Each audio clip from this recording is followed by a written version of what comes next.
ഞാനിങ്ങനെ ആലോചിക്കായിരുന്നേ, നമ്മുടെ നാട്ടിൽ ഇതിനൊന്നും കേസില്ലല്ലോ അല്ലേ? പോലീസ് സംവിധാനങ്ങൾ മുഴുവനും വിഷ്വൽ മീഡിയയിലൂടെ തത്സമയം കണ്ടുകൊണ്ടിരിക്കുകയാണ്. എന്തെങ്കിലും പ്രശ്നമുണ്ടോ?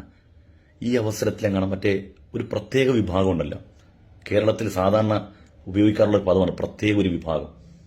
ആ പ്രത്യേക വിഭാഗത്തിൽപ്പെട്ട ഏതെങ്കിലും ഒരാളാണെങ്കിൽ, അല്ലെങ്കിൽ ഏതെങ്കിലും ഒരു മതസംഘടനയായിരുന്നെങ്കിൽ, അല്ലെങ്കിൽ മതത്തിന്റെ പേരിലുള്ള ഒരു രാഷ്ട്രീയ സംഘടനയാണ് ഇത്തരമൊരു മുദ്രാവാക്യവും കൊലവിളിയൊക്കെ നടത്തിയിരുന്നത്, എന്തായിരിക്കും പൂരവിടെ നമ്മുടെ നാട്ടിൽ? ഇതെന്തെങ്കിലും പ്രശ്നമുണ്ടോ? നിയമ സംവിധാനങ്ങൾ ഏതെങ്കിലും തരത്തിൽ ഇടപെടുന്നുണ്ടോ? ഒന്നുമില്ല. അതാണ് ഇതിന്റെയൊക്കെ പ്രത്യേകത. നമ്മൾ ഇതൊക്കെ മനസ്സിലാക്കണം. അതുമാത്രമല്ല, എനിക്ക് കൗതുകം തോന്നിയ കാര്യമേ, പിണറായി സഖാവിനെ ജ്യൂസ് അടിച്ചു കൊടുത്ത ഒറ്റ വലിക്ക് കുടിക്കുന്ന അത്രയും ബദ്ധവീരിയാണ് ടി.ജി. മോഹൻദാസ്, അഡ്വക്കേറ്റ് ജയശങ്കർ, കൃഷ്ണരാജ്, രോമസിംഹം, സുരേന്ദ്രൻ അടക്കമുള്ള ആളുകൾ. ഈ കൊലവിളി മുദ്രാവാക്യം കേട്ടിട്ട് ഒന്ന് കേസ് ഫയൽ ചെയ്യണം. ഇതിനെതിരെ ശക്തമായിട്ട് ഏതെങ്കിലും ഒരു വാക്ക് അവർ പറയുന്നുണ്ടോ?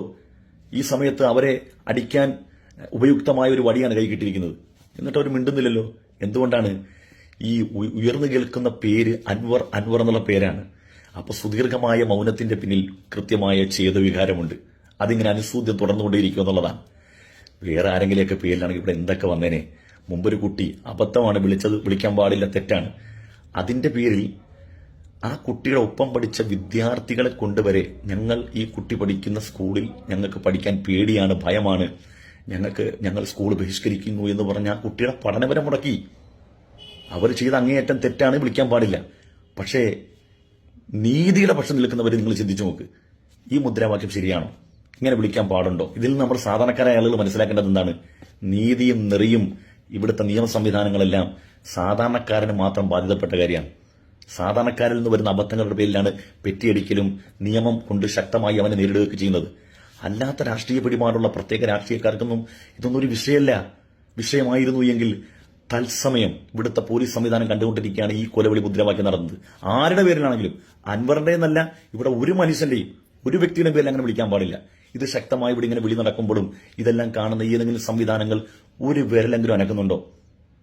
അതുകൊണ്ടാണ് പറഞ്ഞത്, ഇവിടുത്തെ നിയമ സംവിധാനങ്ങളൊക്കെ ചോദിക്കുകയാണ്, സാധാരണക്കാരന് മാത്രം ബാധിതമായതാണോ? അവർ ചെയ്യുന്ന ചെറിയ ചെറിയ അബദ്ധത്തിന്റെ പേരിൽ അവരുടെ മേൽ കെട്ടിവെക്കുന്ന വലിയ വലിയ വകുപ്പുകളും അതിന്റെ പേരിൽ എടുക്കുന്ന ആക്ഷനുകളൊക്കെ എത്ര തീവ്രമാണ്. അപ്പൊ ഇതൊക്കെ സാധാരണക്കാരന് മാത്രം ബാധിതപ്പെട്ടതായിരിക്കും അല്ലേ? അങ്ങനെ ആയിരിക്കാം എന്ന് വിശ്വസിക്കണം. പിന്നെ നാട്ടുകാരെ ജസ്റ്റ് മിസ് കേട്ടാ, ആ പിടിച്ചിരിക്കുന്ന കൊടിയും ആ പാർട്ടിയും ആ മുദ്രാവാക്യം വിളിച്ചവന്റെ പേരൊന്ന് മാറി കിട്ടിയാൽ മതി. പിന്നെ രംഗം കലുഷിതമാണ്. മാറത്തിലിരിക്കുന്ന സകല വിഷസർപ്പങ്ങളും ഇപ്പം നിശബ്ദ സഞ്ചാരികളായിരിക്കുന്നവരുണ്ടല്ലോ, ഇതെല്ലാം പുറത്തു വരും. പരമാവധി വിഷം ചീറ്റും. ഇതാ രാജ്യം പിടിച്ചടക്കാൻ പോകുന്നു, ഇത് കണ്ടില്ലേ, ഭൂരിപക്ഷ സമൂഹത്തിനെതിരെ കൊലവിളി നടത്തുന്നു എന്നൊക്കെ പറയും. എന്തെല്ലാം തരത്തിലുള്ള ചർച്ചകൾ ഈ നാട്ടിൽ നടക്കും. പോലെ കുഴപ്പമുണ്ടോ? ഒരു വിഷയത്തിന് മൂർച്ചയേറണമെങ്കിൽ വിളിക്കുന്നവന്റെ പേരും സമുദായവും ഒരു പ്രത്യേക വിഭാഗമാകണം. ഇത് ഞാൻ വർഗീയത പറയുന്നു എന്ന് നിങ്ങൾക്ക് തോന്നിയാൽ, ഫോർ എക്സാമ്പിൾ എന്നെ നിങ്ങൾ ചീത്ത വിളിച്ചോളിയും. എന്നിരുന്നാലും ഞാൻ ഉയർത്തുന്ന ചോദ്യങ്ങൾക്ക് മറുപടി ഉണ്ടെങ്കിൽ പറ. ശബരിമല കാലഘട്ടത്തിൽ ഏറ്റവും രൂക്ഷമായ പ്രസ്താവന നടത്തിയാരാ? എം സ്വരാജ് അല്ലേ? പ്രളയകാലത്ത് കഞ്ഞി അയ്യപ്പൻ വരാത്തതുകൊണ്ട് നൈഷ്ഠിക ബ്രഹ്മചര്യം എന്നുള്ളത് അയ്യപ്പനിൽ നിന്ന് നീങ്ങിയിട്ടുണ്ട്. മാളികപ്പുറത്ത് അമ്മയെ വിവാഹം കഴിച്ചു. അതിന്റെ കാരണം കഞ്ഞി അയ്യപ്പൻ മലകേറി വരാൻ പറ്റാത്തൊരു സാഹചര്യം ഉണ്ടാകുമ്പോഴാണ് മാളികപ്പുറത്തമ്മയെ സ്വാമി അയ്യപ്പൻ വിവാഹം കഴിക്കുക എന്നതാണ് ഐതിഹ്യമെന്ന് പറഞ്ഞുകൊണ്ട് അത്രയും അധികം മോശമാക്കി പറഞ്ഞു. എന്നാൽ ഒരു മിത്ത് എന്ന് പറഞ്ഞ ഷംസീർ എന്ന് പറഞ്ഞാൽ മുസ്ലിം സമൂഹത്തിന്റെ പ്രതിനിധിയല്ല. അദ്ദേഹത്തിൻ്റെതായ രാഷ്ട്രീയ നയങ്ങളുണ്ട്. അദ്ദേഹത്തിന്റെ മതവും വിശ്വാസവും എല്ലാം കമ്മ്യൂണിസമാണ്. എന്നിരിക്കെ ഒരു മിത്ത് എന്നൊറ്റ വാക്ക് പറഞ്ഞതിന്റെ പേരിൽ, അതിന്റെ പേരിൽ അദ്ദേഹത്തിന്റെ പേര് ഏത് സമുദായത്തിന്റെ പേരിലാണോ അതിന്റെ പേരിൽ എന്തെല്ലാം കൊലവിളി നാട്ടിൽ നടത്തി, എന്തെല്ലാം പ്രശ്നങ്ങളുണ്ടാക്കി, ഇന്നും അത് അവസാനിച്ചിട്ടുണ്ടോ?